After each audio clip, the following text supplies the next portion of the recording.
The day has come. If you've been following me on social media, then you know that I've been clearing my PlayStation 3 backlog these last couple of months. I've been platinuming my PS3 games from back in the day, left, right, and center. If you didn't know I was clearing my PS3 backlog, it's probably because you're not following me on social media. Why not though? Anyway, it's been a great journey going back to these games that I didn't finish a fair few years ago.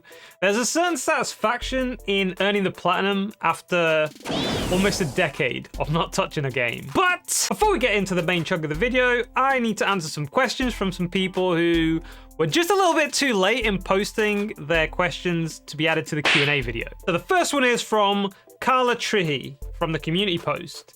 Do you have any future plans for the channel? If so, what are they? I do.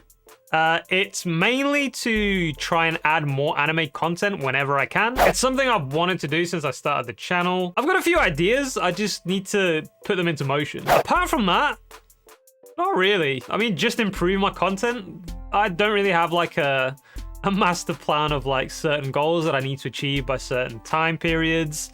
I'm more of a go with the flow type of guy. Next, we have Shuri Source from the Q&A video. Assuming that Dragon Ball FighterZ goes well, what other fighting games would you consider?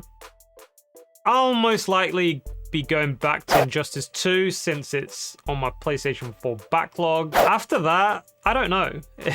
I suppose it depends on how good I get at fighting games. I don't usually go for fighting game platinums because I'm just not that good at them, so I think it all depends on how good I get. Next is JBlack107, also from the Q&A video. What Souls game would you recommend to an absolute beginner? Gotta be Bloodborne. I think Bloodborne teaches you how to play Dark Souls the proper way. There's no shield, you have to rely on dodging, and you have to be aggressive, which is how you should really be playing in Dark Souls. Basically, becoming a dodge parry god in Bloodborne will make you a dodge parry god in Dark Souls. Or you die trying. If you're including Sekiro within these games, then I'd say go for Sekiro first, and then Bloodborne. You don't want to be going into Sekiro with the muscle memory of Souls games. And then finally we have Chicken Biryani, also from the Q&A video. Do you have a PS5? No. I don't have a PS5.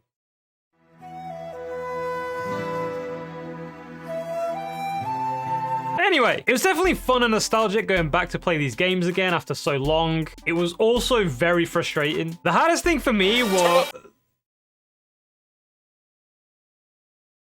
I feel like I'm forgetting something. Anyway, the hardest thing for me to get used... Oh, that's what it was. Drop my beat!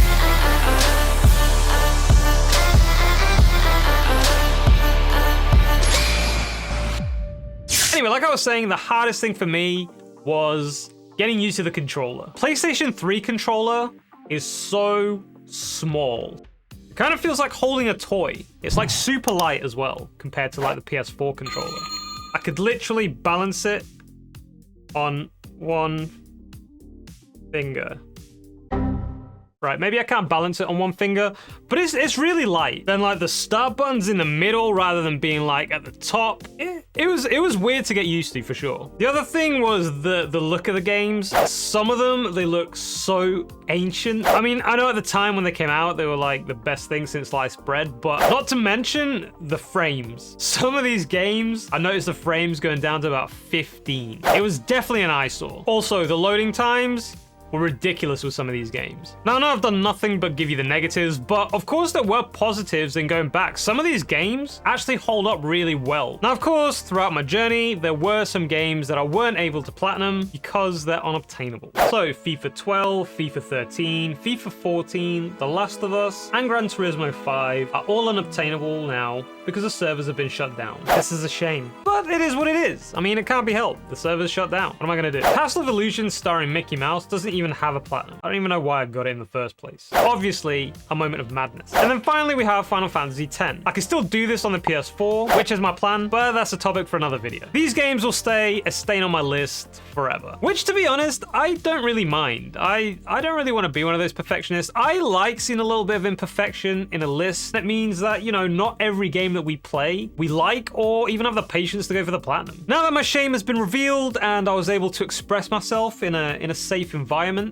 we can move on now to the games that I did manage to platinum. Some of these I was surprised I was able to get so long after they were released. I mean, I I was expecting the servers to be long closed by now. So the first one was Need for Speed Most Wanted. I loved the game when it first came out, and I did everything the game had to offer offline. So all I had left to do was the online trophies. I don't know why I didn't do them back then. I don't think boosting parties back in the day were a thing, so I kind of gave up on it. So this one was a pretty fast one to do, which only took a few hours. Shout out to the Scottish Nub for the help. And after that, I platinumed GTA 5. Needless to say, when this game came out, it was mind-blowing to say the least. Again, I did every single player trophy before the online even became available. Do you guys remember that? Rockstar took an eternity to even release the online mode for a start, and then when they finally did, there was like barely anything to do. It was really similar to how they did the online with Red Dead Redemption 2. But anyway, I jumped on the online mode back then, and I did most of the trophies. Luckily, I did the Run Like the Wind trophy, which is now unobtainable, by the way, on the PS3. And then I just moved on. I think the grind was just too much for me back then. So when I came back to it this time round, the heists were available, and there were a fair few things to do to make it interesting. Except, of course, as we know, there are a lot of idiots online in GTA. And I encountered a fair few of them. Not to mention, there are loads of modders that can make your life really difficult. So anyway, I managed to clean up the rest of the trophies with the help of Mr. Z from Platinum Bros Discord, and then all I had left to do was reach level 50 and reach level 100, which, by the way, I was fully committed in doing. But then an angel appeared, a modder called Naughty Boy 69420, which popped into my apartment out of nowhere, which I found like super weird. And just like that, in a matter of seconds, he got me past level 100 and I popped the platinum. It's a little bit shameful, but can you imagine how many hours I saved? This whole GTA journey took me about 3 weeks of playing the game every single day, so it's no easy task getting the platinum in the first place. So after GTA 5, I needed a little bit of a break from the online games and just people in general. So I went ahead and platinumed Saints Row 4. When I first picked this game up back in 2013, I loved it. I unlocked all the other trophies in the game in about 37 to 38 hours, and all I had left was one trophy, which was to spend 40 hours in the simulation. I don't know why. I just didn't think of leaving the console on with the game running whilst I went to work or whilst I was asleep. I just had a brain fart. So basically all I did this time around was exactly that. I left the game on with an elastic band around the analogs for 40 hours. Anyway, after I did that,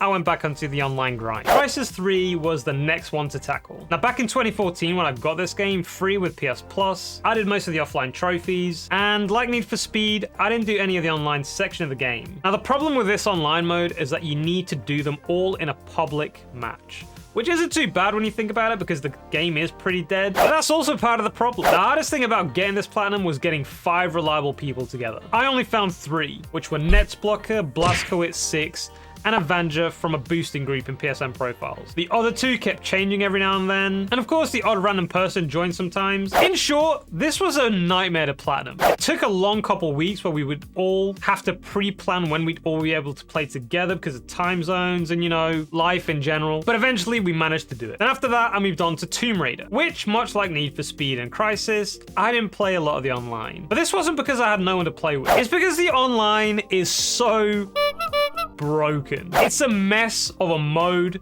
and it's laggy to the point where you're sprinting and out of nowhere your character will just stop running, or you're jumping over something and again out of nowhere your character will just stop midair and you'll fall to your death. Nonetheless, Wooly and Digo Magnasu from my Discord, together with Super Batman Nerd from Facebook, all helped me get the miscellaneous online trophies. So huge shout out to them, and then an even bigger shout out to Skunksman. Me and this man limited ourselves to about an hour or 2 at a time, where we just killed each other in a private lobby over and over and over again until we both reached level 60. This was the true torture. But of course we managed to do it. And obviously I left the best for last. The next platinum was Batman Arkham Asylum, which is an incredible game and is one of the ones that hold up really well for the time it came out. I did most of the trophies back in 2014 except the challenges. So I thought to myself, this will be quick, it's just the challenges. What I didn't realize was to unlock all the challenges, you need to get the Riddler trophies and collectibles. So I had to play the whole game again, which, don't get me wrong, was really fun. I did enjoy playing it anyway, until the challenges came. And I swear to God, the combat challenges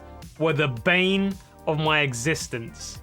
Pun totally intended. I found them so difficult, but again, I managed to do them. The Predator challenges, I didn't find that bad, so I got them done fairly fast, and this platinum altogether took me about a week or 2 to get. So it wasn't too bad. And now we move on to the final platinum of the backlog, which is Batman Arkham City. I had a lot of issues with this game, not gameplay or bugs or anything like that. This game is perfect. I had a problem because I'm an idiot. Again, back in 2013, I did most of the trophies except the challenges and the New Game Plus. What can I say? Back then, I wasn't really a fan of hard games and I kind of just gave up. So again, like Batman Arkham Asylum, I knew what I had to do, so I started a new game, completed it, all the side missions so I could unlock the challenges, and halfway through collecting the Riddler trophies, I realized I'd completed the game on easy. New Game Plus doesn't become available unless you complete the game on normal or higher. I was pissed off, to say the least, but it was no one's fault but my own. So I started a new game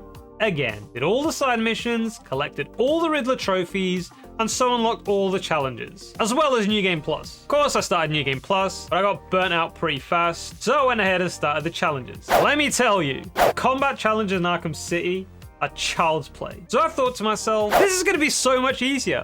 I'm actually pretty good at the Predator challenges. But Predator challenges in City are on a whole different level than the ones in Asylum. And I struggle with them. I struggle with them bad. But with a bit of time, I eventually triumphed. Only to find out that I had to do the campaigns, which were a combination of all the challenges mixed with each other with handicaps. 3 challenges in a row with handicaps. And you only get 3 retries. This was hell.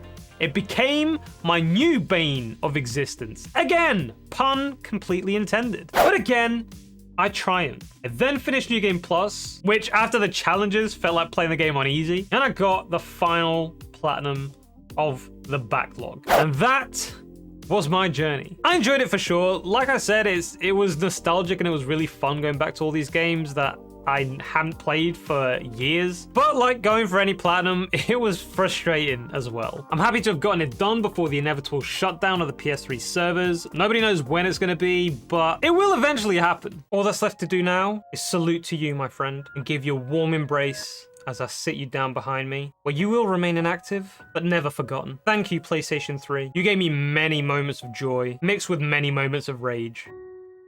Thank you. All in all, it was a great experience. Do you guys have any PS3 games that you're working on? Or have you guys retired your PlayStation 3? Let me know down below in the comments. As always, if you want to follow me on social media or join the Farruski Clan Discord, all those links are down below in the description as well. I also want to thank all my patrons for the amazing support that you constantly give me. And if you want to become a patron or a channel member for exclusive perks, all those links are also down below in the description. Anyway, that was it for this one, Farruski Clan. Thank you once again for watching, and I hope you enjoyed it. I'll catch you guys on the next one. GuyFarruski out.